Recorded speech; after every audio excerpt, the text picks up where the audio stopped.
What could you buy for $1 in today's times? Air for your tires at the gas station. No, It's gone up? $2. Oh my gosh, not even air to your tires for the gas station. What the $2. hell? The Podical sound. Podcast, you can't win.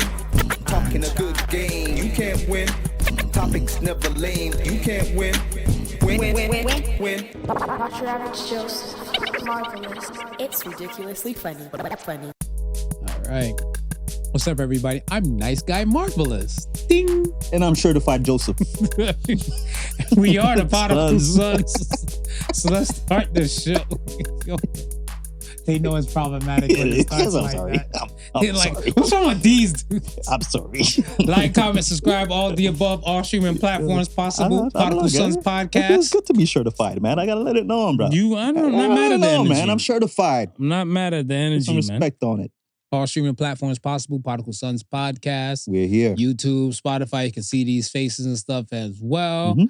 And let's start the show. How you feeling today? I'm feeling good, brother. How you feeling, man? Marvelous. I Simply see you in marvelous. your dazzling red. I know that's your color of choice when it's you doing something later on? No, I'm just chilling. vibing. Just vibing. All right, Just okay, vibing. okay.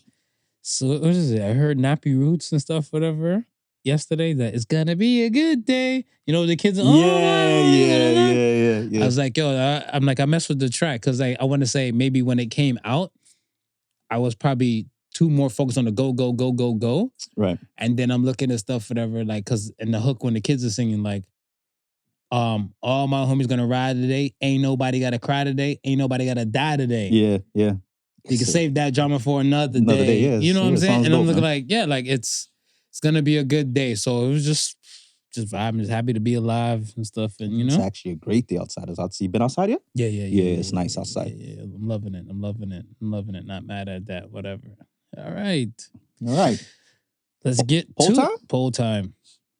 All right. First poll of the week is altruism selfish? What do you got? I got no.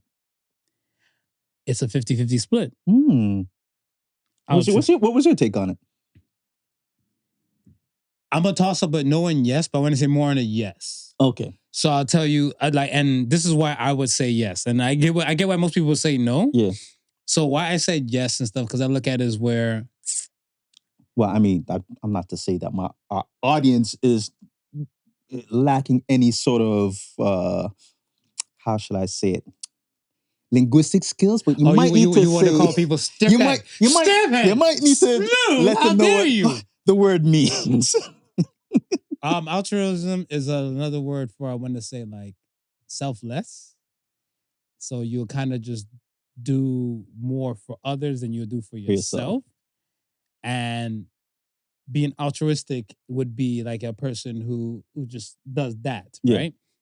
So with altruism and stuff, I looked at it as stuff pertaining to like the soup kitchen. Right? Okay. So the soup kitchen volunteering thing, the random act of kindness and all that type of stuff. I think for a person like such as myself, I feel like it's kind of selfish, but it brings me joy to do things for others. Yeah. So it brings me a personal joy. And I look at it and stuff as where it could be someone, a close, like, family friend person. Yeah. Or it could be a complete stranger. And stuff like that, whatever. But I feel like I'm doing it because it makes me feel good. Yeah. Right? And I feel that, like, a lot of times and stuff, whatever, some people would just look at it and stuff as like, yo, I'm doing good to help this person. Yeah. I feel good when I do it. Right. So it's more of the aspect and stuff. Like, I don't really give too much of who I'm doing it for. Yeah. Right? It's just like, the act. It's more of the act itself. Right. Because I look at it stuff as like, would you be altruistic and stuff to somebody you do not know, and it's not, like, I want to say, under a circumstance. Right. Like, I look at it stuff as where the other day I was in a grocery store, I was picking up some things and stuff, whatever, for somebody, and then there's a person in front of me, and they're like, I know I had a loony, and stuff like that, whatever, right? Yeah. So I just looked up and stuff. I'm like, yo, boom, I got mad change in my pocket, hold this loony and stuff like that. And the guy turned around, he's like, oh my gosh, like, dude, like, thank you and everything. Like, hey, I appreciate it. Like, I'm not broke. Like, I just had. I'm like, it's okay, boy. You don't need to explain Boy, nothing. it's all right. You straight. Yeah.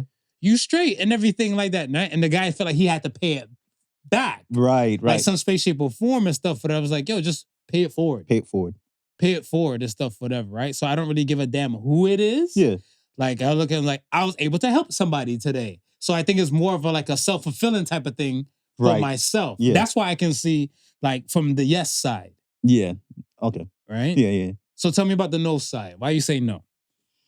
No, I think it's not because, again, you're looking at it as someone less fortunate than yourself. Okay. Right? And would you not help out somebody who was balling, shots calling? Oh, yeah. I would also, right? But Okay. I'm looking at it as the majority of times when it's happening to me, it's always I always see it in a position of someone who's less than what I have, right? And I don't believe in I don't believe in having things in excess and being selfish with it. That's good. We had this conversation in barbershop like years ago. I had this conversation with Tommy. And what Tommy was saying and stuff, he's like, if you have a box of 100 bananas, yeah, right? You know for a fact these bananas and stuff for them might not even last that long. Right. So Yeah. you're gonna find a way to kind of give it away. Right. Why, when you have a wallet like full of $100, like $5 bills and stuff, whatever, you have a problem with giving that away. Right. Yeah. Right. And I look at it as stuff is where in excess for particular things is good, but then not everybody was raised to share. And that's the thing. Like it always catches me off guard. I know exactly what you're talking about and stuff, like, because if you have like abundance of money and stuff, whatever, like Jada Kiss, I'd rather be broke together than rich alone. Yeah. Right? But some people and stuff, they're like, fuck that. Don't come for my money. So I see it. Okay, let me ask you this. If you put on the suit, is it for you or is it for other people? Oh, it's for me. It's for you? Yeah. Okay. I just like the way it makes me feel. And I like, it's, when people say you dress for the occasion. Yeah. I think I'm more, I recognize the occasion, but I dress to how I want to feel in that occasion. So no. You dress for an R&B video. I have a T-shirt to establish that. Like, miss me with that. But okay, again. So perfect example. All right. Right. The trip. Right. Right. The famous turtleneck popped out. Yeah. The famous turtleneck didn't have to pop out for that occasion. Right. It was a regular day. It wasn't the event. It was not the event. It was just like, I'm feeling myself Saturday or something or whatever. That's what it was. Exactly. I didn't have to, but because, I felt it. I felt the vibe. Like I want to feel like something, feel good. And I've always liked that turtleneck. And another thing is, and I got this from you, it's like, why am I waiting for special occasions Facts. to wear stuff? Facts. Right? So I'm like, nah, I got this turtleneck. I'm out and about. Let me throw it on. Facts. God give it, God take it away. I look at this stuff as where my auntie, shout out to my auntie Charmaine. My auntie Charmaine said this a long time ago. She was saying, like, I think her and my mom went shopping. So say her and my mother went shopping and stuff, let's say, earlier this day. Yeah. Picked up some shit and stuff like that, whatever. She dropped my mom off. And then my mom was doing her thing and stuff for her. Then she came and swang by the house later and everything. So my mom was like, you just bought that this morning. Yeah. And my auntie looked at stuff. She's like, yeah, I went home to go take a shower instead of go throw it on. Like, I don't understand. Like, Right, what if I yeah. get by a bus and I die without even putting on my new dress? Exactly. Right? So she's like, who am I waiting for and stuff, whatever. I like it. It's mine. Yeah. I bought it with my money. Yeah. What's the concern of you? And then my mom was like, sorry, sis. Listen, my father-in-law, Mhm.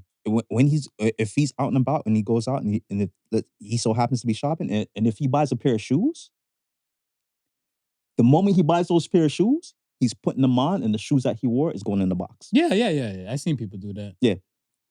I've seen people do that. I had a ballerific day one time like that, whatever. I said, I'm going to leave my house looking like shit. And I'm gonna pop tags and just look fly.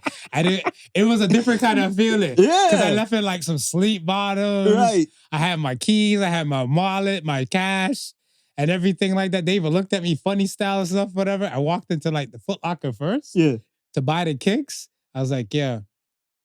And I put the kicks on and stuff, whatever. And then I walked straight to like, this was the Bay. I went to the Bay and everything like that, whatever. And I looked, I was like, nah, I'm leaving here fly. So he's like, can I help you with something? I'm like, I need something to match these shoes I just bought, whatever. Right? Yeah. She's like, oh, okay. I'm like, yeah, where's your change room? I'm like, yeah, just pop the tags off this, whatever, right? She's like, are you serious? I'm like, yeah. I took a shower before I left the house, whatever. She's like, okay. And on my way walking out, I walked right past the perfume cologne area. Looking, smelling, feeling like $1 million.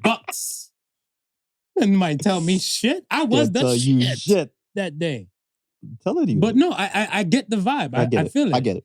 See, the suit thing and stuff, because I look at it stuff as where, again, for the occasion, right? Mm-hmm. They'll tell you like, okay, men dressed in this color scheme, women dressed in this color scheme. Right. And stuff like that. No one said you had to do a suit. Right. You just chose to do a suit. Yeah. Whatever, right? Yeah. And now the looks, the stare, the compliments, the extra bag and everything like that, whatever. This was never your aim. Yeah. Right? But are you like, like running for it, or are you accepting that and stuff like that? Right? And if you're accepting it, I would feel like it's kind of like the altruism thing and stuff again, whatever, like, you did this for your damn self. This is just the extra byproduct. Yeah. Right? And I think that's what it is and stuff. Whatever. I'm doing it for my damn self to know for a fact that I like to help people. Don't take my kindness for weakness. I'm like, we should all help each other and stuff. We're always going to need help in times and stuff, whatever. Fuck, living in the GTA, as you can see. Listen. You're going to need that help and stuff, whatever, right? Mm-hmm. So, I mean, I look at it and stuff as where I wasn't too sure, but I feel like a lot of people tend to do it for more the byproduct than more for themselves. Yeah. Well, especially if they got a camera in their hand. How do you feel about that? I hate that shit. Yeah. Yeah, I hate that There's influencers out here. Like there's one guy in a TikTok and stuff. I think he's from the city. He's from the city. I know what you're talking about. The Caucasian dude? No, I saw a Caucasian kid. Okay, there's an Indian dude I know that does it too, and he always has, well, I think a few videos he's had like a security guard with him. Oh, okay. Yeah. So the dude I seen and stuff today is kind of like, he walks up to people and stuff. He's like, oh, can I get $5 or can I get $10 and everything like that?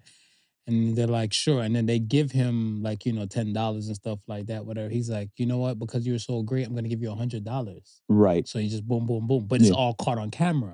Right? So I feel like it's more the byproduct than it is for, Yeah. But you're doing it for the views. Yeah. You're doing it because that's why you have the camera, no? Yeah. Because I do this shit thousands of times without the camera and everything. Like without the camera. Like I realized and stuff, like when I was talking to one of the OGs, like when at my volunteering spot, they're like, he said, yo, I came here, he said the very first year, and say the very first year when he came there was 2005. Okay. Right? And he looked at me and stuff. He's like, I remember, he said, the face I remember the most is, shout out to my girl Kemet and my girl Marv. He's like, those two and stuff, whatever, right? And then I remember like, he's like, your number's still the same? And he hit me with a text. Yeah. And I was like, oh shit. It's like, he's like, yo, we've been doing this for about 20 years. And I'm like, I'm almost 40. Almost 40. Half my life I've been volunteering at one particular spot. That's dope. That's so dope. I'm like, it's for me. Yeah. It's not really for them, whatever, but I'm happy to help when I can help. Yeah, exactly. You know what I mean? And there's something to say that it's a bonus in helping yourself when it helps others. You know what I mean? What's the bonus? The others being, you know what I mean? Others being blessed. It's like, it's just like you say, like, I'm doing it for me. Yeah. Right? How you accept it? Because you have some people that could care less. It is true. When on the receiving end, right? Very true. How you receive it is up to you. But you know what? If it blesses you and you're blessed by, I'm even more blessed. Yeah, you're right. I agree to that. I'm even more blessed. I can agree. It's like I always go back to, that the example sticks in my head when I was in the parking lot waiting for my son who's in the dentist's office getting his teeth cleaned. I was waiting for. And I just came back from the Tim Hortons, right? Mhm. And the dude came up to my car and he asked me for change. And I did not have any change, right? And I told him, I don't have any change, but I just came from Tim Hortons. I said, I got this, I need to eat this muffin. Do you want this muffin? And he's like, thank you. He took the muffin, right? So I'm back in my phone, just minding my own business. Comes back and he knocks on my window. And he goes, no, sorry to disturb you again. But he goes, you know what? I didn't realize how hungry I was until you gave me that muffin. Thank you. And I was like, to me, it's just a muffin. You know what I mean? But it's like, how long has this guy been hungry to the point he can't even remember that he's damn hungry?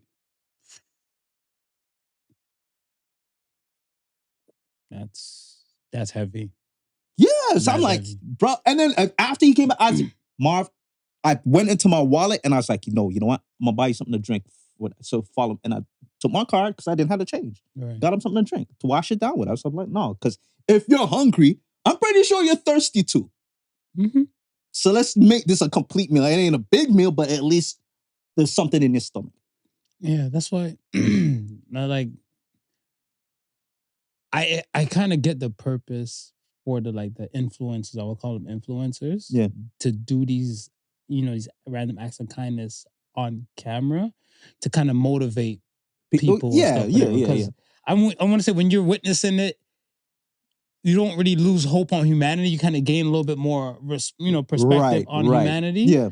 And everything like that, because anytime you see somebody doing good for a complete stranger, it's always a thing. When you do it for your friends or your peoples and stuff for them, kind of this is somewhat expected. I don't want to say that. Well, I mean, it goes back to our friendship talk last week, right? Like if you're really good friends, you look out for each other, right?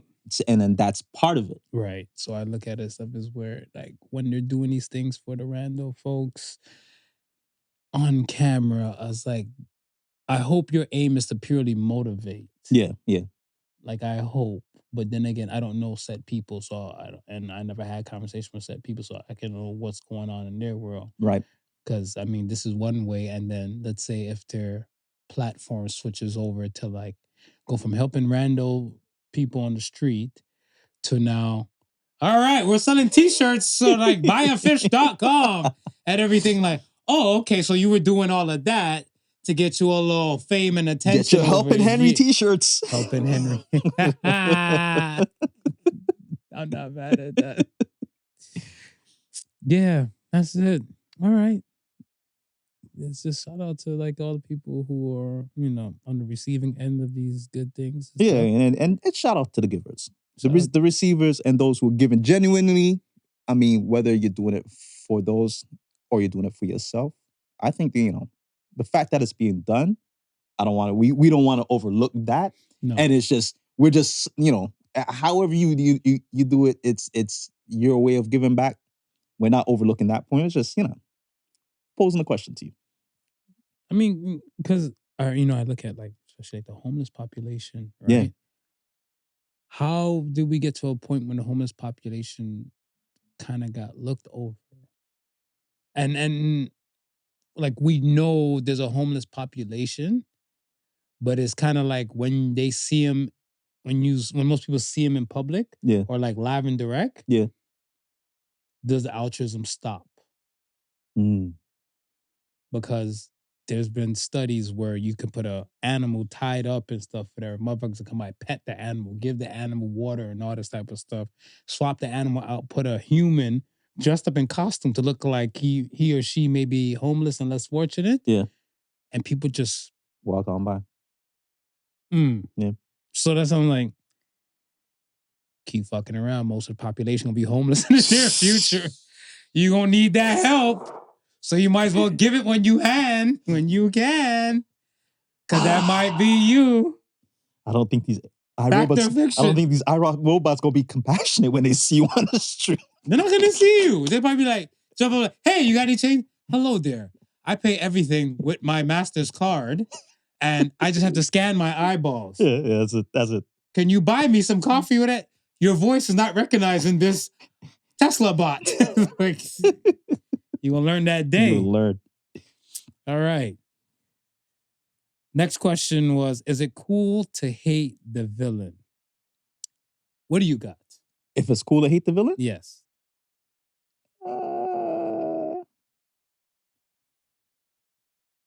I'm conflicted with. I was conflicted with this one. Oh, okay. I was conflicted with this one because I like Thanos' character, Mm-hmm. and you know, as cool as that snap was, if it extended humanity because of it, is he wrong? Yeah, he's not. I mean, we know we fight wars knowing that people are going to die. I mean, We, you know what I mean? We send our troops knowing that Preach. not all of these guys are coming back. Preach. But we're sending them to fight for our freedom. Preach. What's the difference? Preach. I'm gonna say no. I don't hate the villain. I don't hate the villain. So 62% said no. 62% said no. Here's what I said yes. Okay. I'm gonna give you somebody worse than Thanos. Okay. You ready? I'm gonna snap my fingers. Yeah, go ahead. P. Diddy. I knew it was coming, folks. Is it cool to hate Diddy? Because the thing and stuff is that I feel like if you have accusers Yeah. with no, I want to say rights and claims to things, Right. but it sounds good, or the headline in the papers and the articles will sell and say over 100 accusers. Yeah. But it's similar to the Cosby thing, and we always speak about it, stuff, whatever, right? But only, let's say, less than 10 have stories and points stuff that can stick. That can stick. Yeah. I think it is cool to hate the villain. Yeah. Yeah. And I say that's why why I'm conflicted, right? Because in a situation like that, it's like that the acts themselves are heinous, right? Yeah. The acts themselves are heinous, and I think it's with the Cosby, it's like we heard of these things, but let's face it, he was convicted without any hard, concrete evidence. But people still hate Cosby. People still hate Cosby. People still make the jokes about Cosby. Still make the jokes, right? So then you can't expect anything less for P. Diddy. We are seeing actual evidence. The Cassie though, have you seen the more? Cassie joint? The first reports that came out. There was pictures in the was it the one that Cassie filed? Anyway, the papers that the original thing that they filed had pictures in it. Okay. So that's where everything started. That's Cassie. That was Cassie. Is there anybody else? No. So this is what I'm saying, right? So that Cassie thing, even with that Cassie thing, it was like people were still skeptical, but until they heard no, there's photos of said acts in there, and even with that being said, people were like, well, I ain't see the photos, so how do I know? It wasn't until we actually seen that video of Cassie that kind of solidified everything, right? And it's like, nah, bro, you a piece of shit. It's like, that's how you treat your girl? I'm like, if that is how you treat your girl, what do you do, complete stranger? Nobody's safe from you, bro. Yeah, because this person seeing you in your birthday suit, catching you while you sleep, could catch you while you sleep and stuff like that. And yeah, like it's so again, it's heinous, it's unfortunate, and we renounce that. I look at it and stuff as where this is one thing where we say we have proof of. Right. Right? And I look at stuff as like, where do we have more proof of certain type of things? Like, I want to say the photo with the producer dude and Cuba Gooding Jr., like trying to touch him up and everything like that, whatever. Yeah. Like, was it fully Diddy? Like, because I want to say it was kind of like, yeah, Diddy was present. Right. And then you see Cuba like, hey, giving a Mike Tyson leg rub. This is Cuba taking over. You know who I am. Yeah. So I was looking at stuff as like, we're not seeing that many, like, I want to say, like, we're hearing stories. We're hearing it. We're hearing it. stories. Yeah. And I feel like the stories are always going to come out. Like, Of I look at the course. stuff as like, if I was a multi-billionaire and I don't know, they probably see me kick a dog or something like that. Whatever. We always knew he hated animals. He never had an animal at the house. Yeah. And then I could be singing DMX songs and stuff like that. They could play it back and be like, fuck that dog. And then looking like, oh, this guy. We have proof. We told you. Because everything that Diddy has done now, we're examining all the old information and everything and stuff. Because I'm even looking like, damn, if Diddy been getting his cheeks clapped or he been clapping guys' cheeks stuff from way back when. Yeah. I was like, did he have something on Big? Because Big's lyrics was kind of questionable. Right. You know what I'm saying? So I'm looking like, how far did this thing go? How far did it go? How long has it persisted from? Right? Mm-hmm. But they say he got kicked out of Uptown Records because he got caught sleeping on a man. Right. And this is before he started Bad Boy. This is before he started Bad Boy. In the Uptown offices. Uptown, baby. If that ain't feeling yourself, I don't know what is. Somebody was feeling him too. Okay. If you were in Thanos' shoes, what would you do different? If I was in Thanos' shoes? Yeah. Would you still go along with the ideology of like, cut the half population? Yes. Okay. But what I would do different is, and I don't know how feasible it is. I don't know how much time, I don't know what time frame I'm working in. If there's some way to have some sort of tribunal over people. Like, you know how they say, when everybody dies or the raptures, they say you got to go up in front of the book and they they check off your deeds, and if you're good, like the St. Peter's and everything, you get to go in, right? So I'm like, if Thanos was like, okay, you know what? Thanos had no bias to it though. But that's what I'm saying. Yeah, and but that's the part. That's the part I kind of dig, like, because I want to say the hate and love aspect of it, whatever, is that like, yo, I don't really care if you did anything really good, right? But this is for the overall good, of your people. I get that, but okay, what if, right? You're Snap. And criminal kill the doctor that could have saved 100 people going forward. Mm-hmm. Let a criminal live that's gonna kill 1,000 people going forward. Mm-hmm. Right? How does humanity progress? Because now, instead of that 100 people going straight forward, execution. I would say straight execution, because I'd be like, we've already been here before. Half of our population got cut. Yeah. If you don't act like you got some sense in these surviving times, right. We're not gonna snap you. We're gonna fight. Yeah, we're gonna. So act like you got some sense. Like, I don't want to fall in suit. I never fell in suit before. Well, bitch, now we're giving you a bullet or ending you with no discrimination. Yeah. That's interesting. I like the tribunal thing. I'm down for. I am down for and stuff. I'm not gonna lie to you, because I look at it stuff as where you would want the best of your people to move forward. Right? If you were Diddy, what would you do different?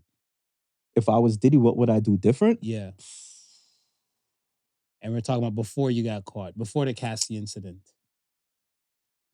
Oh, so I'm still grimy. I'm still grimy, but before that. Well, because before that, whatever, like last year in 2023, that's when he came up with the whole Brother Love name thing, right? Yeah. And he's given back the publishing from like the previous artists and stuff that was under his wing and everything. Remember, last year was 50 years of hip hop. Yeah. And when he was giving it back and everything, people like Mark Curry is like, yo, they don't play our hits no more. Like, the fuck this is gonna do for us and everything like that, right? Like I said, this is before you got aired out. Right. What would you have done different? Like, we're talking about, like, from your rise to like power to like the tell your friends to get with my friends and we could be friends, all the way until you're giving back publishing. What would you do different? I think what Puffy should have did different was probably lean into more to the whole brother love stuff, but not just as a cover up, because now it seems like a cover up. Actually mean it. And then when I say actually mean it, it's like, if you're gonna now preach this, I'm looking at it as a 180 from what you were doing before. But what is I'm saying? Like from the journey, let's say from 94. What would take from like 94 Yeah.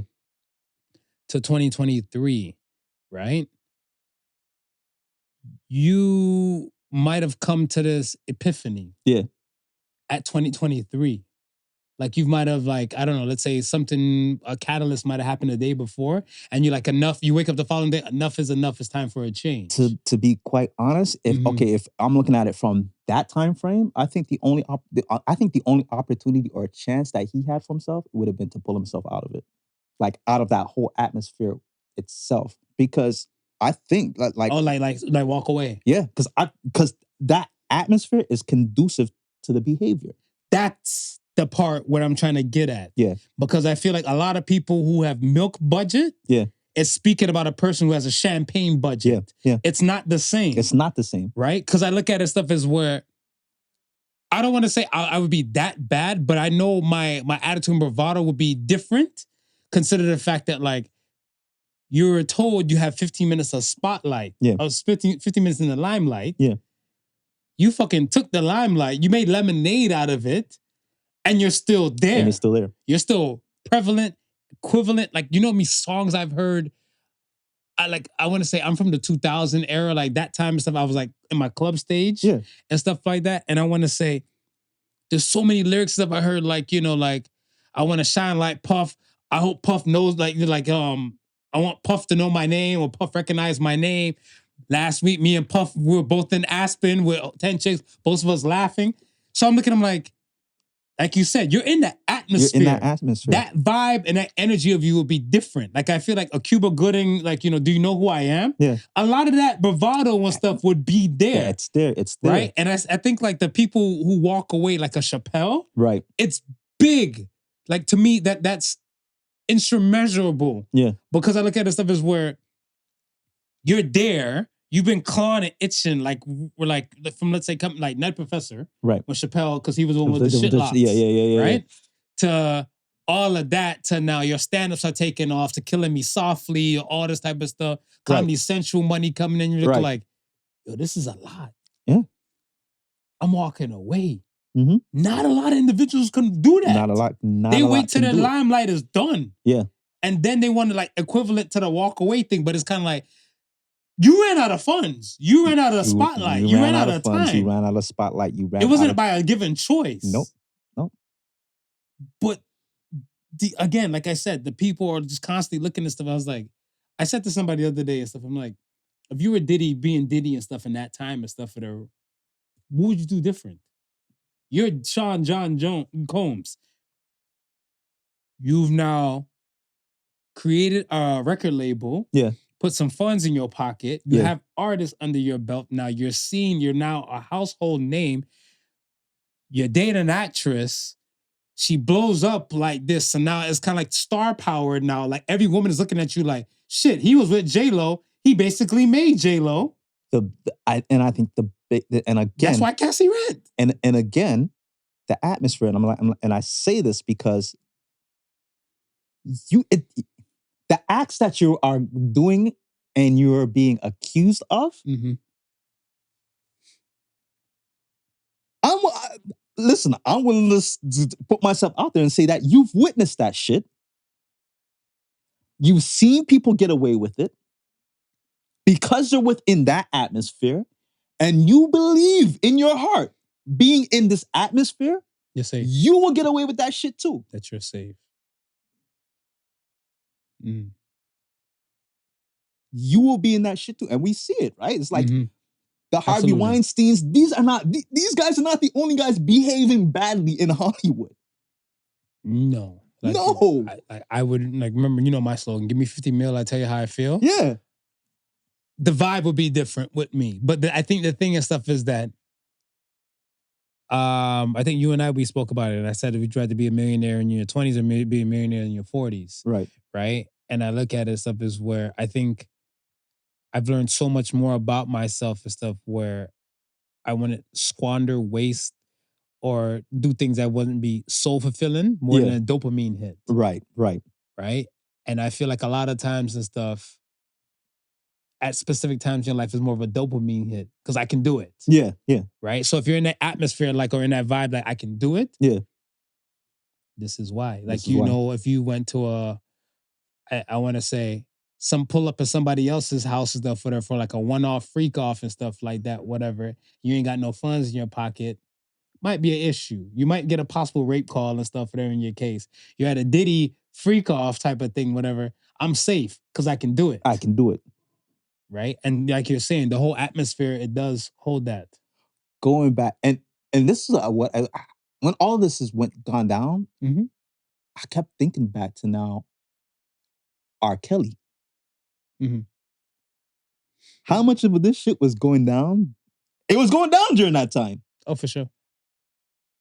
I'm pretty sure R. Kelly knew a lot of this shit too, being within that circle, because it's like I said, it's a Hollywood secret. You're in certain circles, you know, right? Mm-hmm. If you're like, if you're like, you know, buying these girls for the night, you're probably dealing with the same person who's procuring these girls. Yeah, like a madam. Or Right, so. right? Yeah. So now I'm looking at it as like, wow, R. Kelly probably could have shitted on a lot of people during his trial. Solid.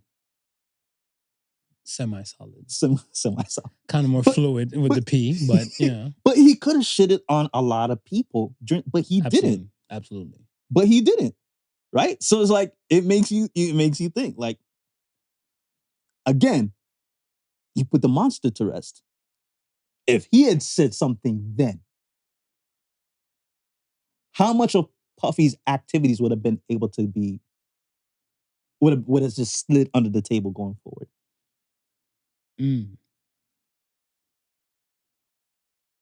That's a good question. I don't know. That's a good question. Because you're right. Because like I want to say, if you're calling out and be like, yo, I'm not the only one. Like you Nino Brown this shit now. You're not dry snitching on like when you're, you know, you got the gun to your head. Like if I go on everybody going down, Yeah. like it says a lot about the other participants, Mm-hmm. right? But I don't feel every world is like pure. Yeah. Like every world, like I want to say, like from Hollywood to like Wall Street to like even possible like teachers and stuff like that. Because I think I think there's elements in any type of, but that's what I'm saying. But when specific people is put under the gun right, and not yourself, yeah, this is when people start looking at them like they're better than them. Like, or like, oh, well, at least I'm not him. Be right. like, D.L. Hughley made a joke and like it was a real ass line. The man said, he's like, Diddy went from a private jet to a bicycle. Yeah. And I was like, I'll be fucking damn. And I Yeah. was like, that is so like, It's crazy. yo, that statement The heights that he has reached, right?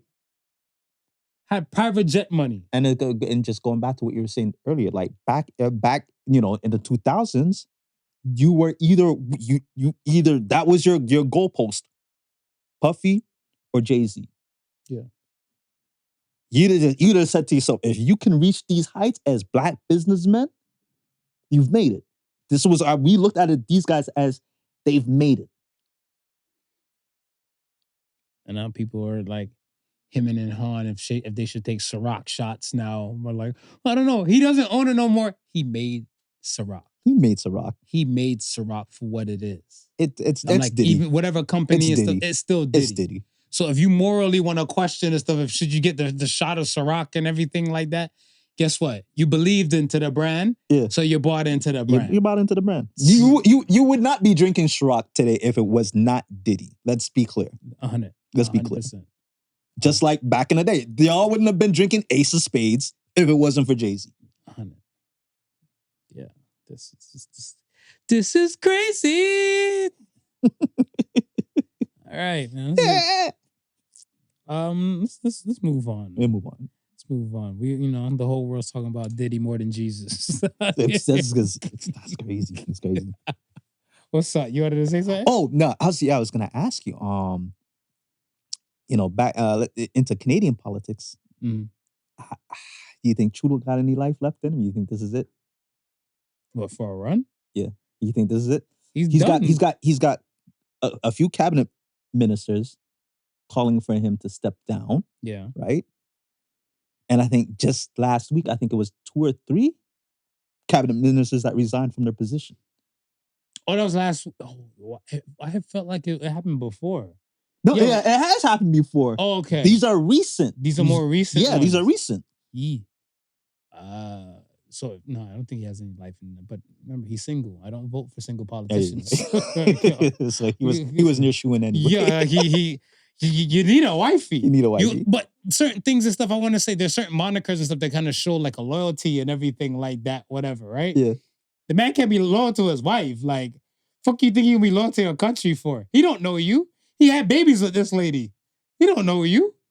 Why would he give a fuck about you if he barely gave a fuck about the lady he was with? What's the nickname that you give the girlfriend? Because you got floated as first lady of the what's the nickname the girlfriend gets? So if he was to get a boo and stuff right now, right, I would call her prime chick. Prime chick.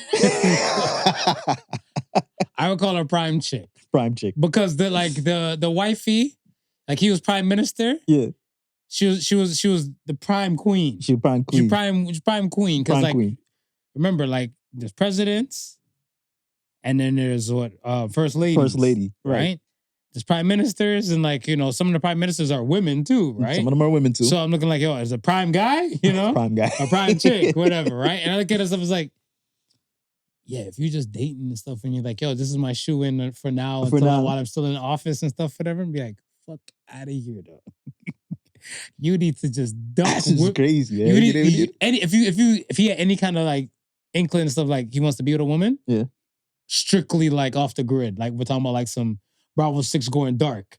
You have a woman waiting for you, and this woman shut the fuck up. When you got her office, to be like, yeah, we were dating during after the breakup of him and his wife. Yeah, they'd be like, okay, all yeah, right, we get it. But I don't think Prime Minister Trudeau would have too many legs to stand on. I don't think the supporters and stuff is running that wild and rampant. I see there's a lot of jokes about Biden and the Sleepy Joe shit, right, and all that type of stuff, and that's been in the stuff for there from Biden trying to go into office, to current, right? But everybody now knows the stuff for there. It ain't him going on, it's Kamala. Yeah. So I want to say the Sleepy Joe rhetoric and stuff is dead. It's dead. Yeah, you don't hear it no more. Right? Right. We don't hear any more rhetoric pertaining to Trudeau and everything because everybody is certain. Yeah. They're not fucking with Trudeau. Yeah. Right? I think he has created a taste within the Canadian people's mouth. Right. It's like, use a Biggie line and stuff. Make my name taste like ass when you speak it. Mm. And I think that's what it is and stuff, whatever, right? Because I never forget when I went on a date with a woman. Yeah. And politics came up and she's like, do you support Trudeau? And like the look she gave me, it was like the one light bulb. You're in an interrogation room. Like, in the middle, like you're like Gitmo in Guantanamo Bay, chained up like this. Right. And you're like, like, got the clamps in the nipples ready to give you a shock. That wet spot. Yeah. They're like, do you support Trudeau? I was looking like, no. But I just felt scared to answer. Yeah. Right. And I'm looking like, yo, so I asked my, yo, boo, you really hate Trudeau like that? Whatever. She's like, he ruined this country. To the trucking convo, to all these things. You know how many times I've drove around and just seen fuck Trudeau bumper stickers? Yeah. He doesn't have a leg to stand on within the GTA. Not in the GTA. I don't know.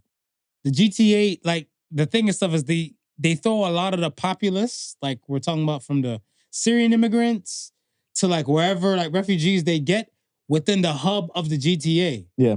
And these people are saturated. I'm pretty sure they're grateful that they're here. Right. But then when they hear like the rhetoric from other people and stuff, and if they want to fit in, they might jump on the fuck you bandwagon. They might jump on. It's going to be cool to hate a villain.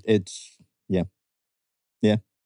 Because it'd be like, look without Trudeau's like signature and blessing, you might not be in this country.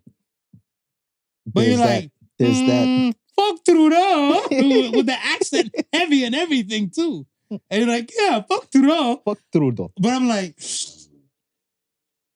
but he helped bring you here. Yeah. because even like with the deportation and stuff of like the I think the 100 like the 100,000 The students? immigrant Indian students. Mhm. Should all help bring that. Yeah, yeah. No one among that populace, like if you're not for the Indian people getting sent back, Right. you shouldn't be saying fuck Trudeau. He brought them here. He allowed them to come here. Okay, here's another question. Go ahead. Now that he's allowed all of them here, Yes, sir. do you think he has any business beefing with India? Yes, because they said fuck him. They said, No, because like I look at it stuff as this is his goodbye tour. right. Look at this as your goodbye tour and stuff, whatever. And then like if I look at stuff as like, boss, in your country, y'all were going through more chronicles than Narnia. Yeah. Like the slums of Mumbai has like over 1 million people there, and some of them don't have like, I want to say like identification shit, Okay. right?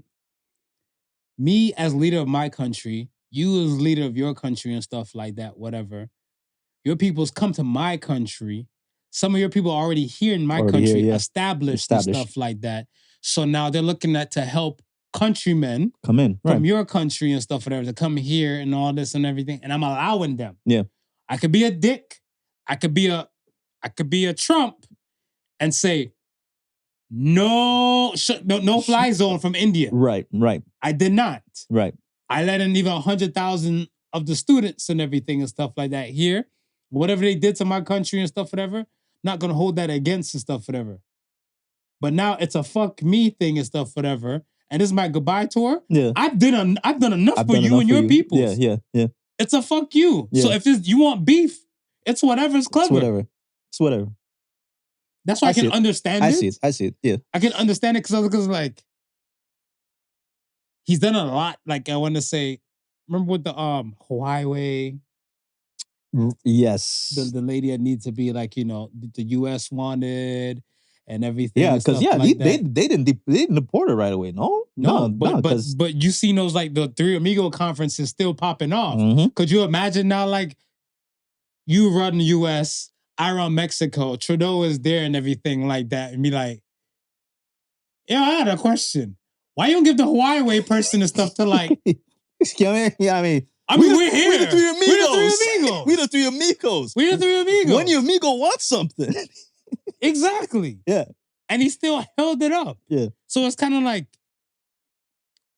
I feel like, now I act like I don't know nobody. It's me, Puff Daddy. He's like, Justin Trudeau, Justin Trudeau. Like, yeah, you recognize, but I look at his stuff as like, he's on his goodbye tour. Yeah.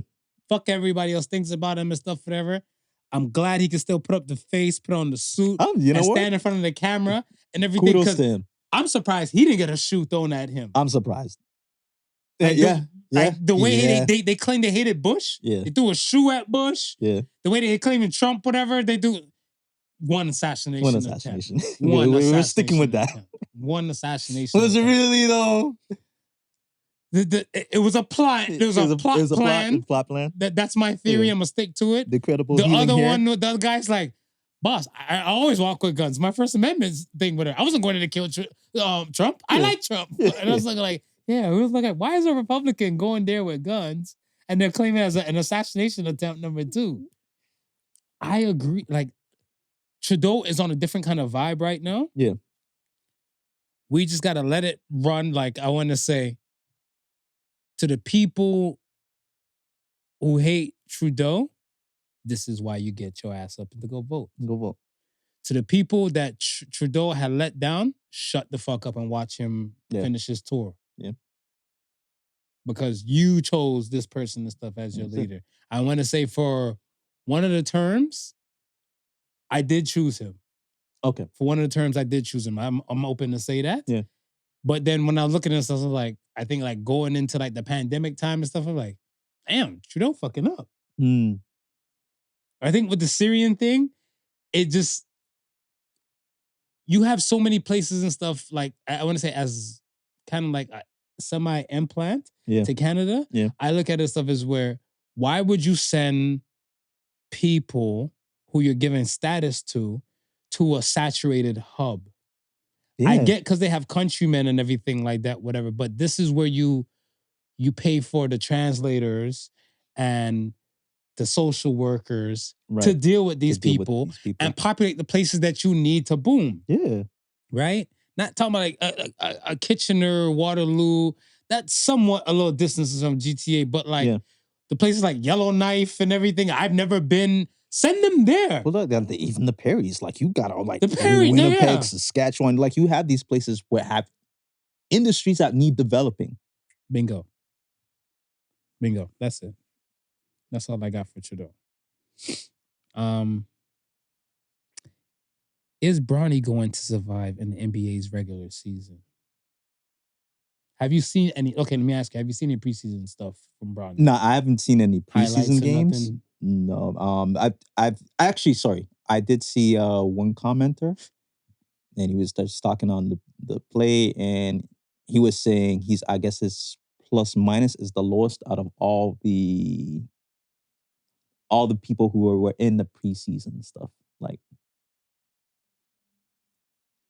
This is the nepotism you love so much, this is the baby. nepotism that you This love is so the much. This is the nepotism nepotism that you love so so much, much, baby. right? It's like, yeah, and it just sucks. I think at this point where you're a player, Mhm. and you know that spot that it may have not been your spot, Mhm. but there's 3 or 4 guys that were in the same position like you that you probably wouldn't have mind seeing get that spot because they could do it. They earned it. They don't have no last name to put them there. It was their work ethic that got them there. If we were going off his work ethic, does he even get into the NBA at this point? And not to say that he can't never make it, because how was it his sophomore year in college? After he left, or was it his after freshman? After freshman. See, and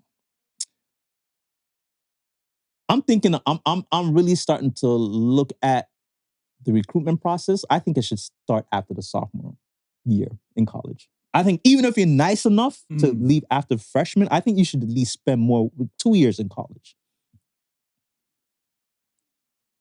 You're not wrong. But I look at it and stuff is where there's a time where, let's say, think about somebody like Kerry Kittles, Shane Battier, those kind of guys and stuff, whatever, right? Yeah.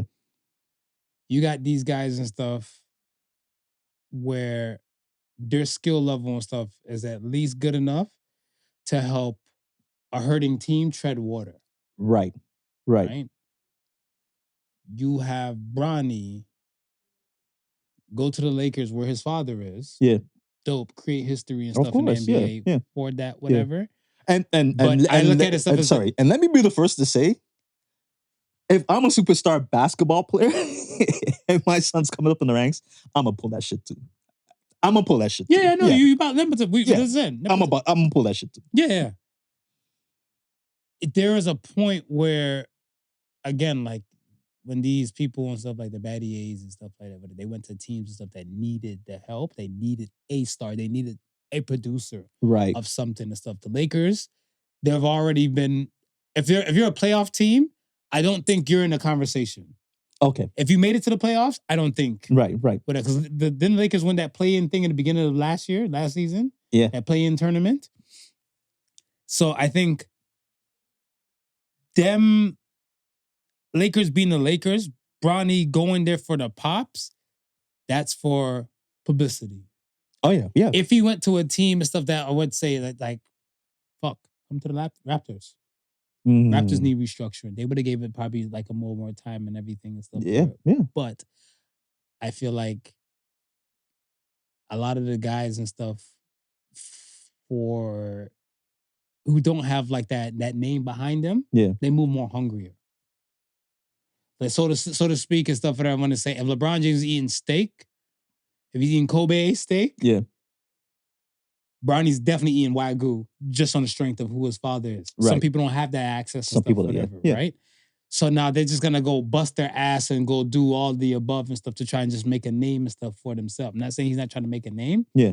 Preseason is still early, of course, But I look at it stuff as where they're expecting, because the name is LeBron James Jr., we're supposed to be getting how we got when LeBron came in the league Right, and stuff, yeah, whatever, yeah. right?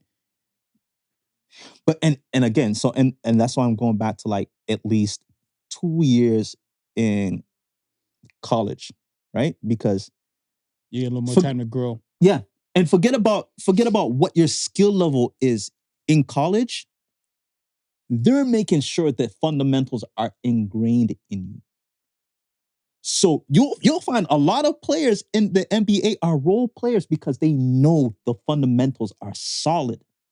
I feel like he's gonna go to the G League. Yeah. He's gonna make it to the G League and stuff, like, Yeah. because there's mad hungry dudes and stuff that are in the G League, and it's gonna cause like a mini uproar, not a big one, but a mini uproar and stuff, whatever, because they're gonna have guys from the G League is like, you see my numbers compared to like LeBron James Jr. How the fuck is he on this though? Because your daddy, and then they're gonna is like, yeah, I know people hate LeBron for LeBron being LeBron, but I look at stuff like there's gonna be a different wave of hate, Yeah. coming towards like the league itself, Yeah. because of Bronny. That's why I'm like, it would be in the league's best interest to put him in the G League if he doesn't change. Like they're asking him, he was in an interview and stuff afterwards, like, I just got to get my confidence up because in practice, his thing is thing. What his Yeah. he's better and stuff for that, right? But I'm like, part of the whole thing of the NBA and stuff is that we're putting you in front of like 10,000 fans, Mm-hmm. bright lights, Yeah. and all the above. Practice, you're minusing these fans. You know what I'm saying? You might have a few people that might there for the shoot around and press. So you need to EA Sports get in the game. Yeah. And know how you're gonna do this and stuff like that moving forward. Because other than that, the press, the pressure, the ridicule, all that is gonna be so heavy on you. It's gonna be. That I hope he's strong enough mentally to handle this shit. Listen, man. Because that heart thing that he had, Yeah. with all this mental stress, whatever, like, don't be surprised. Yeah. Yeah. I forgot about that. But I was even gonna say, yo, it's like, I don't even know if the G League is gonna be the spot for him. Because I'm looking at it from this perspective, right? Mhm. You're in the league now, right? There's G League players who are better than you. You come down to the G League, they're gonna make sure that everybody knows that so every night in the G League, they don't care who else is on that team. As you come on the court, me as a player, I'm gonna let everybody know why I deserve to be up there more than you. Yeah, I looked at last year. I went to a 905 Raptors game and stuff, right? Yeah. And I looked at it, so I was like, I believe that the 905 Raptors and stuff players should be on with the regular Raptors and stuff that are at least more subbed out. More subbed out, yeah. Because look at it, stuff is like Raptors don't really have anybody and stuff like last year. They didn't break 35 wins. Right. So I look at it stuff as where you might as well try something until it works. Sure. Why not? Right? But the pressure is heavy. And what I've noticed and stuff, whatever, is that this is just me, but people aren't built like how they used to be built before, back in the day. Yeah. Like I look at stuff as where some people can just handle the pressure and probably go home, do a line of coke or do something to kind of shrug it off to whatever, and then just bounce back. So when the press is making them like the villain, because remember, it's cool to hate the villain. It's cool to hate the villain. So when they're making him to the villain and stuff, they're just like, fuck it. And now the pressure's hitting some people and stuff for like, the Naomi Osaka moments and stuff happen. Like, I need to step away from this. To Simone Biles. Yeah. I need to step away from this. Yeah. It won't shock me if Bronny was on some shit like that. Whatever. It wouldn't shock me. Like, I need to step away from this. And they're looking at us like, why you come here? Yeah. Because it's the same thing and stuff. There's probably a tennis player and stuff, whatever, looking like, yo, this Naomi Osaka chick, she thinks I didn't make it, but I want to, be in some shit and like, oh, now you're having a mental break. You shouldn't come here, and everybody's okay with that. But I'm still busting my ass to climb. You raised a good point. I would be interested in knowing what is the percentage of those who've gotten their position through nepotism, Mhm. knowing that they were not ready, and probably expressed the fact that they were not ready, but were thrusted anyway. Mm. I don't know how many. I couldn't. That's a good question. I don't know how many I that- I you know what I probably mean? look at, but like to be honest, I would hope that like people have their freedom to make their choice, You would hope. right? Yeah. Like and I really and truly hope that like fuck any kind of pressure your parents may put on you, the people may put on you, and everything like that. You at some spaceship before have to be able to speak up about yourself. So Yeah. let's say if you're my dad and stuff, and let's say I don't know, I'm the talk show guy and everything like that, right? Right.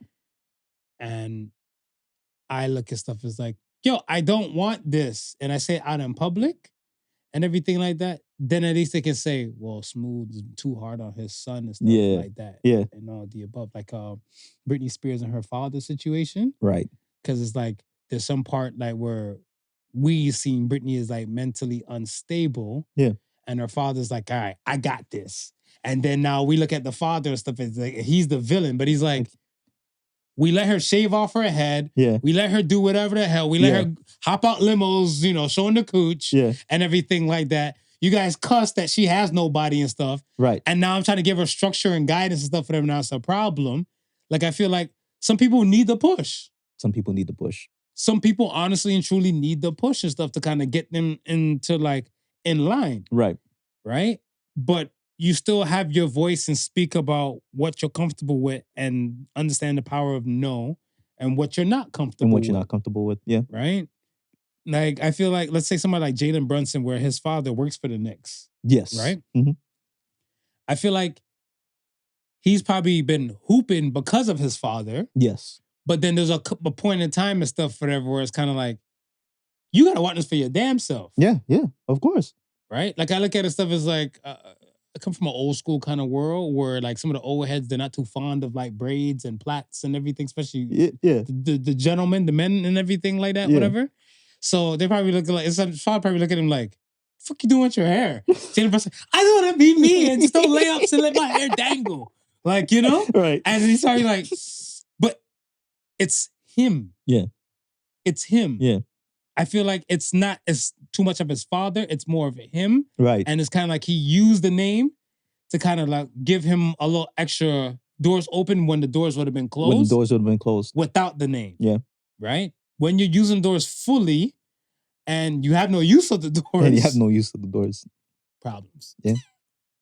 Man, come on, because you're right. You mentioned Brunson. I mean, it's like fathers and sons who've been in it. It's a dime a dozen. This is nothing new. But a lot of these, you're right. A lot of these cats we never hear of until they're actually in the NBA. And we're like, oh, that's so and so's son. Mm-hmm. Bronny didn't have that chance. Yeah, we knew who the fuck Bronny We was. knew Bronny from high school. Was like, yeah, Fuck he that. gonna get to the NBA. Yeah, and we knew Brian. And what's the other one? Bryce? Bryce, yeah, And yeah. Bryce.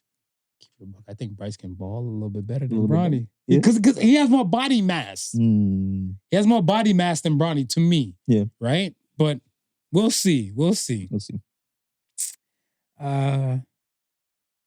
My question to you is that what could you buy for $1 in today's times? Air for your tires at the gas station. No, It's gone up. $2. Oh my gosh, not even air at your tires for the gas station. What the $2. hell? $2. With that being said, what do you feel like should be the new lowest currency mark now? Oh, $2? I- The $5? listen, The I, $10? I'm on record saying they need that. It's why bother have 5 cents? Get rid of the 5 cents. Get rid of. You got rid of the penny. Bill. You can get rid. No, like bill. Oh, bill. Bill wise. The lowest denomination. What do you think should be the lowest denomination now? Yeah, probably 5. 5? Yeah, probably. Yeah. I would say here, yeah. I think in America, 20. I think 20. 20 in America. Why would you say 20 in America? I think with the inflation of certain things and stuff, whatever, you're like even your $20 in the gas tank ain't $20 no more. It's not $20 no more. And okay, no, you know what? I take that back. Let's go 10. Okay. 10 for America, 5 for Canada. Okay. Because I remember one time, there's a point in time when I had friends that come over to come visit me and everything like that. And they're looking like, damn, your lowest bill and stuff is a $5 bill? I'm like, yeah, but we have $1 and $2 coins and stuff, whatever as well. Right. They used to have bills, but now they just switch them over to coins. They'd be like, your strippers must be rich. Right. And some places and stuff, whatever, like that would be a lowest bill denomination. Yeah. We just never treated it as such. But now we're in times where $1 or $2 can get you shit. Yeah, no. It can't get you air in your tire. No.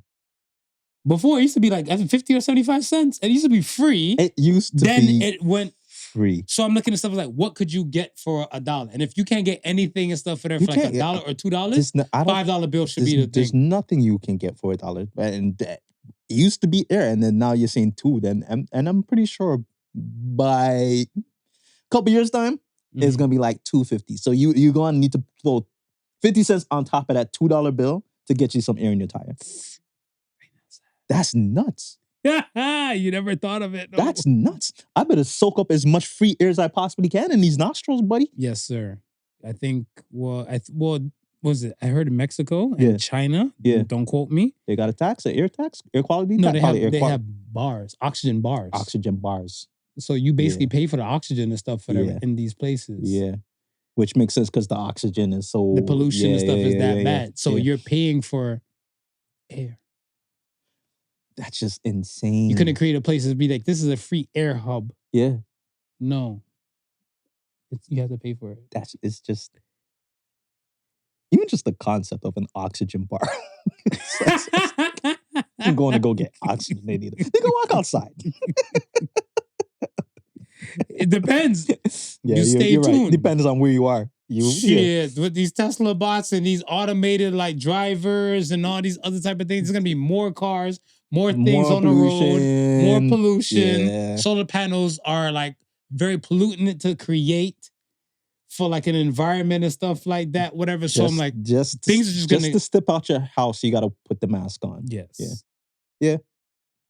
All right. Get the question of the week, man. You ready, man? I'm ready. All right, we here. All right. Question of the week says, if someone gave you a box with all the things you've lost, what's the first thing you're looking for? I had this bracelet. It was the first piece of jewelry that was ever given to me from my parents. And it was on a trip to Niagara Falls. So it's like one of those little souvenir spots. Mm-hmm.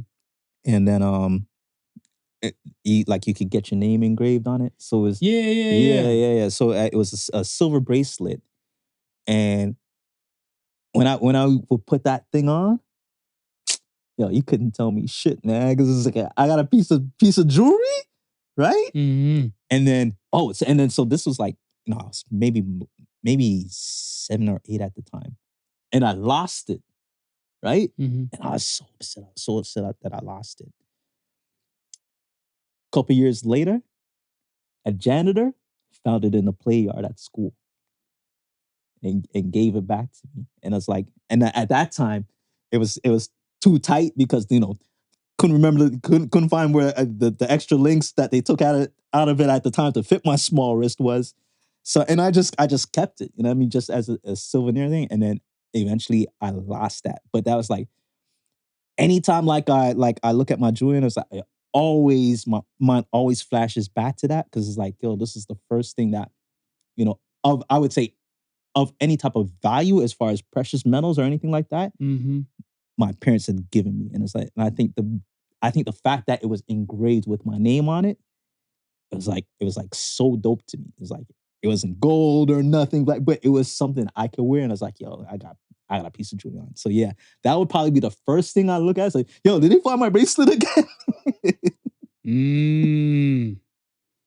I think for me, I have, so RIP to my cousin Wayne. He had passed, right? My cousin Kevin. Yeah. And one time I went to Jamaica and stuff, whatever, he gave me a bandana, right? He gave me a bandana. It was a blue one, because I used to see him like when I went to Jamaica when I was younger. Yeah. I used to see him with different colored bandanas and stuff with him either wearing on his head or like on him or some shit, or in a back pocket or something like that, whatever. Yeah.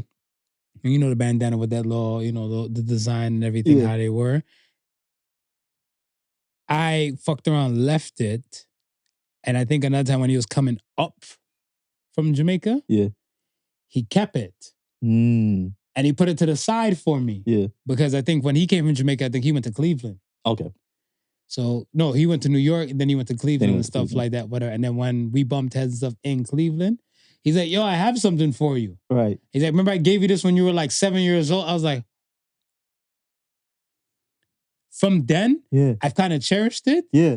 And the shit got ghost. Mm. And like he got, I think he got locked up and everything like that. I went hard looking for this thing. I was like, yo, somebody officially stole it from me. Yeah. I'm like, this man brought this bitch from Jamaica and stuff. He gave it to me when I was little. When you were little. And now as a teenager, I get it and everything like that. And then when he passed, that's the first thing I thought about. When he passed and stuff, whatever. I was like, if I can find that bandana again and stuff, whatever, I would put it in a more sacred place and stuff now to kind of keep it. Because, same way I feel about the bracelet. Yeah. Because this loved one of mine is no longer here.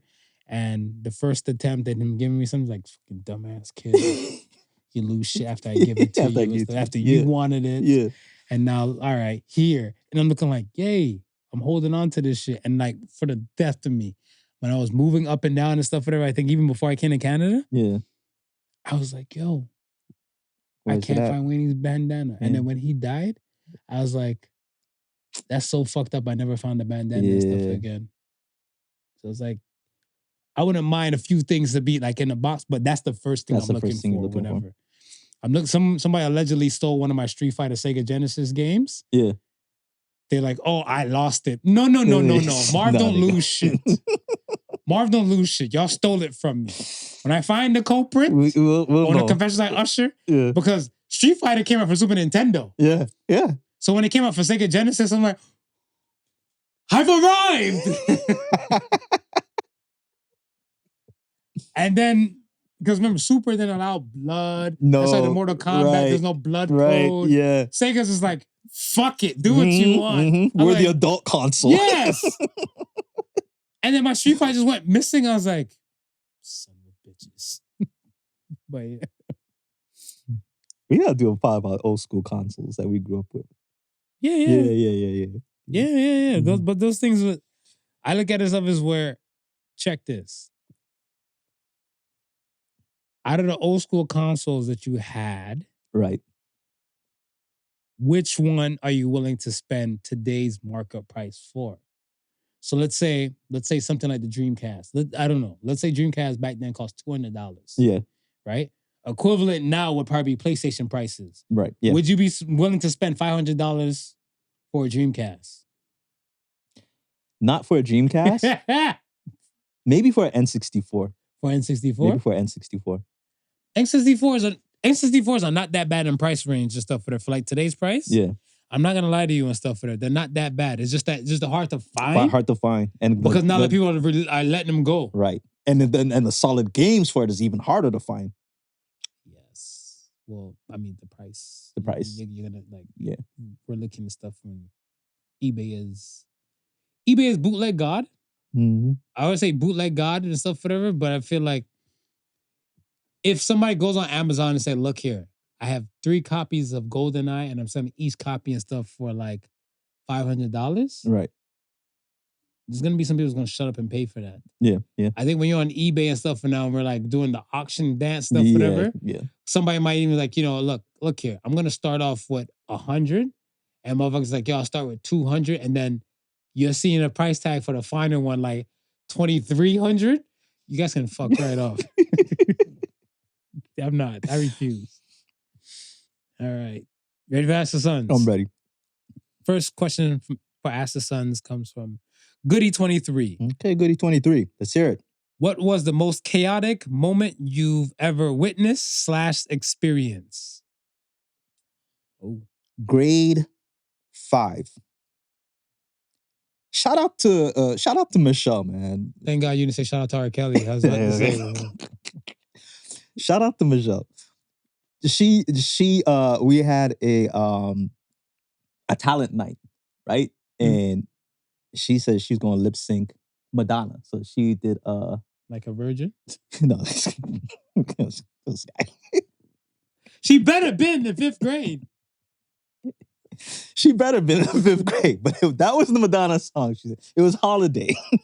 Okay. So she did Holiday, but she wanted me to break dance for her. So I was the backup dancer. Okay. All right. So here we go. So I'm the backup dancer. And so before I left my house to go to the school to go do the thing, my mom, she couldn't make it, right?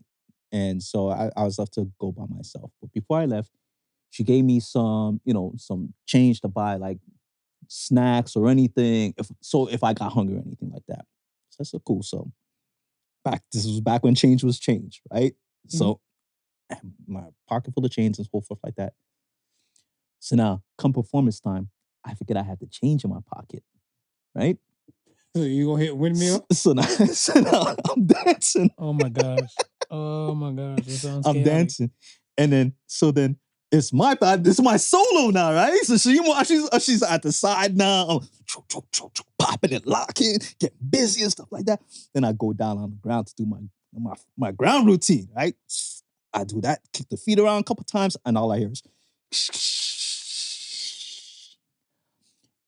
every last coin that I had in my pocket all over the stage, right?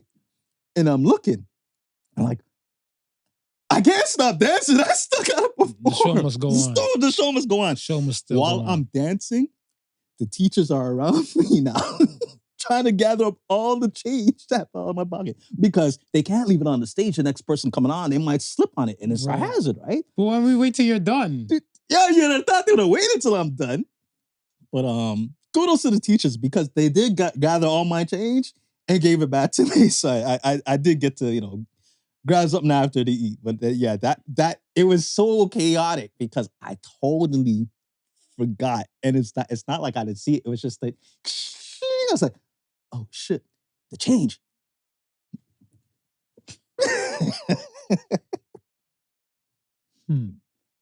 I think for me, the most chaotic experience I had and stuff was I have tons, but I think one that sticks out to me and stuff the most was when I was younger and there's a whole possible shootout thing popping off. Yes. Where I was in Miami and we were getting ready. I think they were getting ready to take me to the flea market. So I used to go to the Carroll Mart. It's called the Carroll Mart to this day, but it's called 183rd Street Flea Market. Right. So on the weekends, go there and go get Dougie and everything like that because they had mad barbershops and stuff in there. And when we get ready to dip out, some dude ran up and stuff, whatever, like on my auntie and stuff, and was like, help me, they're trying to kill me. And when she looked, she saw 3 dudes. So she saw an Uzi, she saw like a 4.5, and she said it could have been a Glock and stuff like that, but she saw a smaller gun and stuff there. But she looked, she's like, Shamir, Marvin, run. So we're trying to run, and the dude, because Shamir is trying to like get into like the house, but my mom was like somewhere else in the house. So she wasn't able to get there and stuff in time. Shimmy just kept crying and stuff and knocking on the door. I'm like, fuck this. I just took off, kept running. And when I kept running, the guy like who they were chasing started running towards my direction. There's like, I want to say like a whole column of like rocks like in a design on the building. Yeah. The guys took a shot and I just see it just disintegrated in front of me. Like, poof. I'm like, oh my gosh, I'm going to die today. That's nuts. So I ran like into the back and then it's like, gak, gak, gak, boom, boom, boom, boom. It was like Iraq. Yeah. And then like, I hear like my mom screaming. I hear that they call out my name. I'm like, fuck this. I'm gonna wait. Yeah. So I hear my mom crying. I hear everybody else like, Marv! I'm like, all right, that's enough crying. I got up. They're like, why didn't you answer? I'm like, how the fuck have I known? Yeah, nah. You were witness. Lay down and stay down. Yeah. Yeah. No. Smart thing, brother. Smart thinking. Okay. Yeah. All right. Yeah. I was like, maybe because I was a dumb kid, but I'm like, even as an adult now looking back, whatever, I'm like, No. You were smart at that moment. I'm like, you were a thinker, kid. Yes. You were a thinker. To Yes. be like, here I am. Who the fuck with bum. No. Yeah. I need to live. Mm. I need to live. And yeah, that week I was frazzled and stuff like that, whatever, because the following day, the guy who they were getting shot at, he ended up killing one of the guys. Oh, So him and his word? people came back to come kill them and stuff. And so it was like a back and forth type of thing and stuff like that, whatever. That's when it's they always say you come for the king, you better not miss. Yeah. So I was like, Not to say homeboy was king, but I mean that's the premise. I was shooketh. Oh, That was yeah. chaotic. That was chaotic. You know, the me getting caught during sex and all that type of stuff. Those chaotic The situations. chaotic too, situations too, but I felt yeah, like I'd just be hurt, but I wouldn't lose my life. Yeah, That one, it felt yeah. like this is it. Next question comes from Shaka-Zuri. I like that. Yeah, I like that too. Not Shaka Zulu, Shaka-Zuri. Shaka-Zuri. Who, in your opinion, is someone who's someone? Hold on. Who, in your opinion, is someone whose positive public image is the result of effective PR? Denzel Washington. Yeah? Yeah. I think Snoop. You think Snoop? Yeah. Snoop was on a Snoop. murder trial. Yeah. Lest we forget, like Snoop murder was the case. Yeah. Snoop was on a murder trial, and Snoop is fucking with Martha Stewart now. Your PR is immaculate. Chris Brown is semi there. Because I look at stuff as like, I'm a villain anytime I mention that Chris Brown, you know? Yeah. Even me doing that, whatever, they're like, he's a hater. He's a hater. That's how Chris Brown always take it. Like, no. But I'm looking like, this is good ass PR. Yeah. Yo, your PR and stuff is on point to bring you back from the brink like that. Snoop is, yeah. You know what? When you mentioned Snoop, his PR, I mean, Because I haven't heard any scandal, anything bad about Denzel Washington. yeah. Well, that's what I'm saying. Like, if there is, then man, you got somebody Nah, good hiding comeback all that tour. shit for you. I'm talking about comeback tour You talking status. about comeback tour? Okay. Comeback tour status. Because I look at the stuff as like, even Martha, I don't crucify Martha too much because she went to like Club Fed, Yeah. right? But I look at it stuff as where even with her affiliation to someone like Snoop, Martha actually kind of probably got more richer. I would think so. Because I would look at stuff as like somewhat, well, Snoop Dogg was more of a household name than Martha Stewart to a time. Remember, Snoop Dogg toured around the world. Right. The Martha Stewart collection wasn't sold everywhere in the world. Right. Right? The fact that some people like might rock with Snoop because of what his culture and his world emulates. Yeah. To be like, we'll give this lady a chance. We'll see what she's doing and everything. Oh shit, isn't that rich ass lady who went to jail? She smoked weed and everything. Like, oh, okay. Yeah. They'll fuck with her because of Snoop. Right. Snoop to get to where he is now, chef kiss to the PR. Yeah, no. Yeah, no. A real spin. That was a real spin. Yeah, that's a real spin.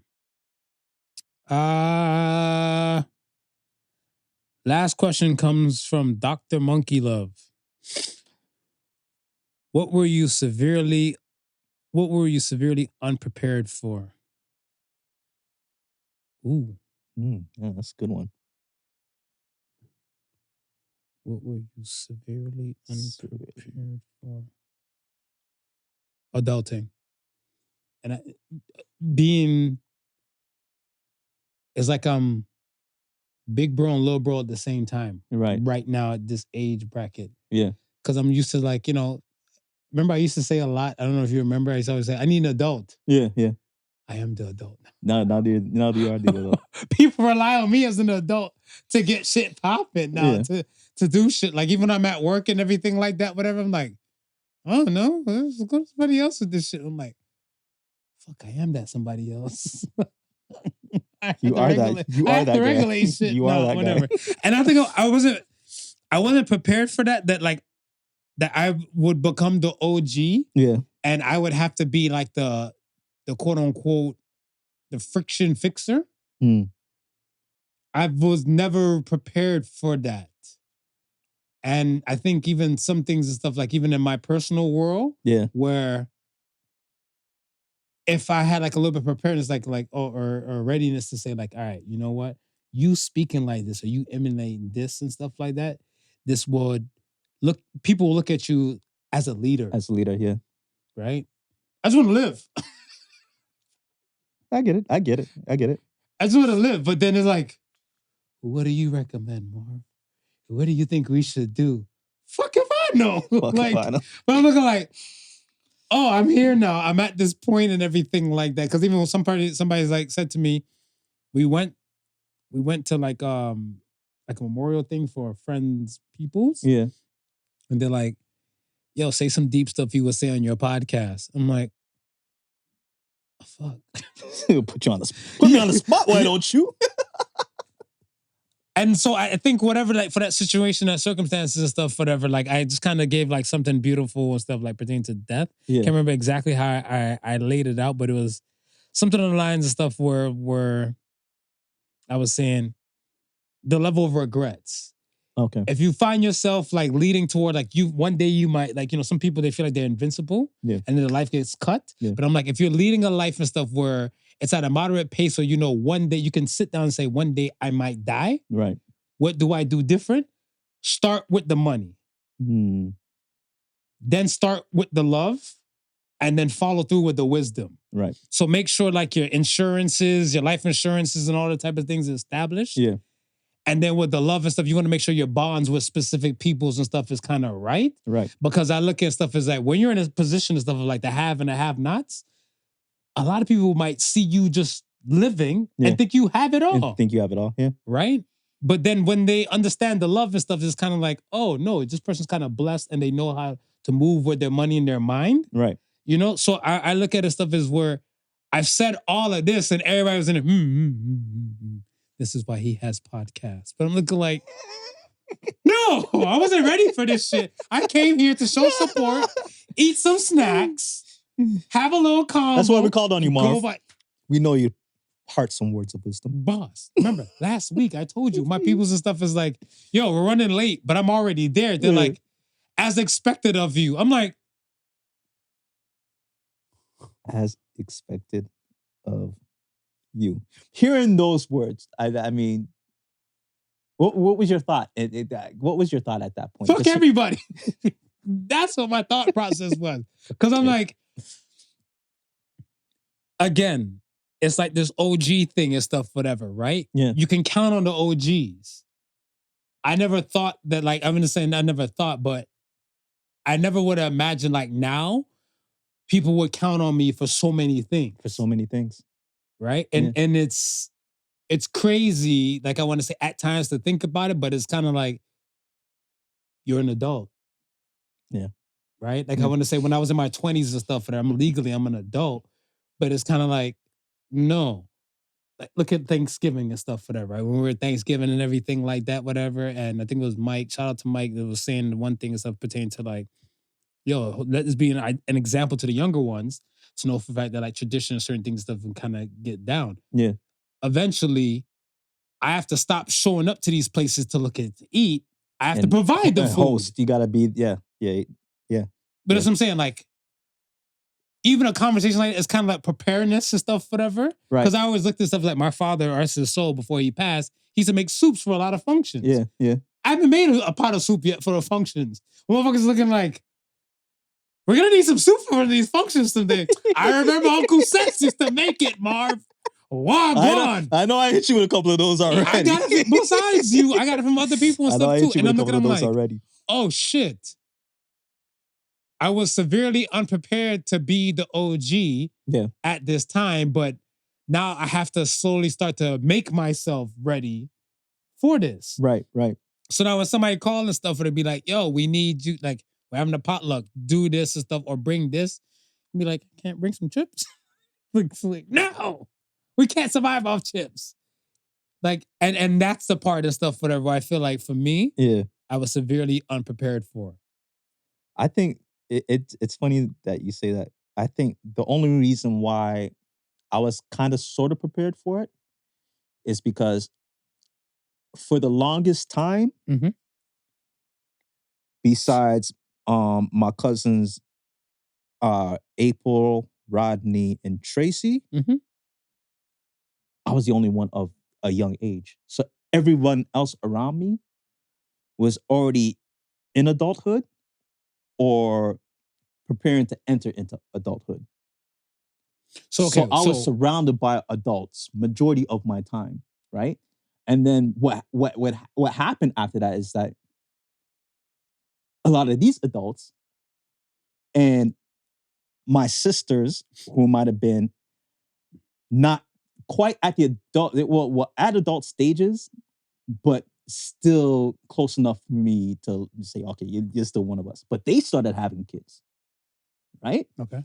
And a lot of these kids, my nieces and nephews that grew up, a lot of them I looked after. Mhm. You know, a lot of them I babysitted. You know, a lot of them I had to be an adult for. Mm. You know what I mean? So I think because of that, when I got of a certain age, I was like, okay, this and that and the third I already know because I've been doing it as a youngster, right? Right. Yeah. So I didn't really find that transition hard. I think I was like, when I got to the age of I'm actually being an adult, I just started doing stuff on my own. So even like when we talk about the functions, right? Yeah. I was like, as soon as I knew that I'm working and I made enough money, even with them out asking me, okay, I'm not coming empty-handed. Case of 2-4. I'm not coming empty-handed. I'm Mhm. buying this. You know what I mean? Like I'm now in a mindset that I can no longer look at myself as someone who's just coming and just eating. I'm an adult who's providing for everyone. You know, adults are providing for everyone else, including the children who can't provide. I'm at that stage now, right? So let me do my part. Let me help out with my part. Mm. I think the what I found most difficult and wasn't prepared for was when I was going for my drone pilot license. Talk about it. So, you know, prior for me to going to get my license, like I've always had interest in drones and so forth like that, right? Mm. And when I said to myself, okay, you know, the first time I'm gonna buy a professional drone camera to do filming and stuff like that, it's like, no, now you need a license to fly these things if they're over a certain weight, right? Prior to that, you could just whatever, throw it up in the sky. So I'm like, okay, you know what? I've been flying, you know, with my brother-in-law prior because it's ever since they've been making them, he's been into the hobby, right? So I've been flying them with, you know, ever since he's been doing it. And it seems fairly easy and so forth like that. So I said, you know what? Okay, I'm just gonna go get the license. How hard could it be? Right? I did the driver's course. I've been driving before, you know, I actually did the driver's course and I went for my driver's license. It was a piece of cake. 1, 2, 3, right? Mhm. When I started taking the actual course, I realized this is no less than actually becoming a pilot. Yeah, Like you said that. I remember you saying that I was like, before. the shit that I had to learn, it's like this is entry level pilot stuff. And I'm like, yo, no, I really gotta study. Like, I Right. really gotta, you know, the books they would give me like thick books. I remember one time I even asked you, I was like, yo, what do you recommend, you know, taking to help me absorb some of the stuff? He's like, you were like, yo, get yourself some ginkgo. Yeah. I bought the ginkgo because like, I was like, no, like, I'm already invested. And I was like, it's going to take me actually sitting down and studying.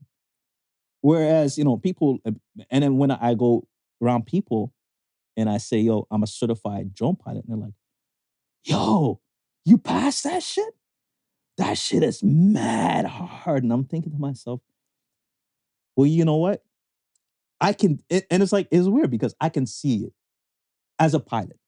Mm. You have so many people's lives in your hands when you're up in the air. So yeah, you gotta make sure you know that shit. I never really thought about it as a drone pilot that no, not because I'm not flying people around, but I'm putting something in the air where people are flying around. And you can probably fuck up something can- on their exactly. plane and Exactly. take lives. It's and- just as important for me to know Yikes. this as the pilot. Yikes. That's a lot of, that's weight. Yeah. So when I realized that, now I was like, okay, I said, no, I gotta take the fundamentals seriously, right? I gotta take because everything plays a part. The wind conditions, like I gotta check my drone to see if it ices like a regular plane. Like all these things come into play, and I was like, it really didn't hit me until it really didn't hit me, and I was totally unprepared. And it's like no, you really need school for this. Some of this shit now going forward. And it's so funny because when we were talking the other day with we always pictured it in the year 2000s how we would have the flying cars and so forth like that. Yeah, and I'm like, knowing what I know now, I was like, yeah, we probably have the hover cars now, but they have to put that infrastructure in place, that air traffic infrastructure in place before anything else. And then that's an even harder license to get. If you're now going to say to yourself, I'm going to buy a vehicle that's going up in the sky. Yeah. Compared to the one on the land already. Right. Shit. I didn't think about that. Yeah, we didn't see now they'll put it in your mind. Now when you you think put about it. Yeah. Yeah, a lot of infrastructure and certain things have to be built and set up and stuff for that. Are there street lights up there? Are there skylights? Skylights. That's a wild one. It's a wild one. How do you pull over when the air police is pulling you over? Where do you pull over to? I'm landing. Yeah, land. I'm waiting for the ground cops. The ground cops. Yeah. Bastards. Yeah. That's it. We are here. Good questions, folks. We are, yeah, man. Good questions. Keep Good questions for that. Keep the good questions coming, man. Keep them coming. We are here. Let's hit them off with Associated Sons this week and be on our way. Associated Sons this week is simple. Associated Sons says, don't dream about success, work for it. Associated Sons. I think a lot of people and stuff, they dream of being millionaires, dream of being this, that, and the third, dream of being entrepreneurs, dream of being put the work in. I feel like a lot of times and stuff in today's times, people are hesitant or they don't want to put the work in and they fall short of whatever their dreams may have been. Yeah. If they had a big dream stuff of them being a singer, I feel like it will go to a point where people around them could tell them they can sing, maybe small amounts of pocket people in the community and stuff, whatever. Now you got to go put yourself on some shit like some Canadian Idol or put your hat and name or fuck it. Go to local spots and stuff, whatever, and do open mics. Yeah. Or just be on the opening things to like whoever the hell, and they might not be nobody big. Yeah. Some people think they're too good for that. Some people think that's too much for them or that's too much work. And this is the reason why your success hasn't happened to you. That's it. Don't dream for it, work for it. Well, I always tell people, in dream mode, thinking is okay. But in reality, you have to do it. Right. So say the Sons, man. So says the Sons. Appreciate the show today. Like, comment, subscribe. All of that. Thank you, folks, for listening to us, for rocking with us. Don't forget, add the comments and the questions and stuff, whatever, to whatever platform you catch us on. And once again, thank you for listening to the Podical Sons. Remember, the difference between genius and stupidity is that genius has its limits. Peace, love. Peace. The Podical Sons with Not Your Average Joseph and Sofa King Marvelous.